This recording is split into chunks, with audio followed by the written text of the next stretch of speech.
పిల్లలలో రియాక్షన్స్ పెద్దవాళ్ళతో కంపేర్ చేస్తే కొంతవరకు మట్టుకు డిఫరెంట్గానే ఉంటాయి.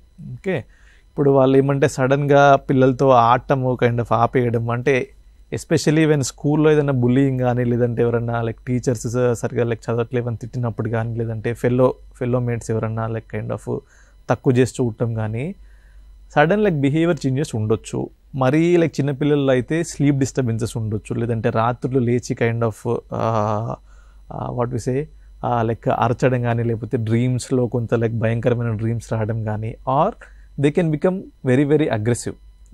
ఇప్పుడు ఒక నార్మల్గా ఉన్న కిడ్ సడన్గా కైండ్ ఆఫ్ అగ్రెసివ్గా కైండ్ ఆఫ్ అయిపోవడము, పేరెంట్స్తో eye to eye contact maintain సరిగా చేయలేకపోవడము, అంటే వాళ్ళ ఏదో కైండ్ ఆఫ్ తప్పు చేసిన భావనలో ఉండడము, సైలెంట్గా అయిపోవడము, ఫ్రెండ్స్తో ఆడుకోలేకపోవడము. ఓకే, అంటే ఏవైతే ఒక నార్మల్ మైల్ స్టోన్స్ ఉంటాయో అవి కొంత అంటే తగ్గిపోవడము, సోషల్ ఇంటరాక్షన్స్ తగ్గిపోవడము, ఇవన్నీ మనం ఒక సైన్ లాగా మట్టుకు చూడొచ్చు. If it is very extreme, అంటే చాలా సివియర్గా ఉంటే మనకు చూడగానే తెలిసిపోతుంది. కానీ సటిల్గా ఉన్నప్పుడు మనం అంటే కొంచెం తక్కువ స్టేజ్లో ఉన్నప్పుడు కనుక గుర్తిస్తే, అప్పుడు కనుక హెల్ప్ తీసుకుంటే మనం ఆ సివియర్ స్టేజ్ వరకు పోకుండా మట్టుకు ఆపగలుగుతాం.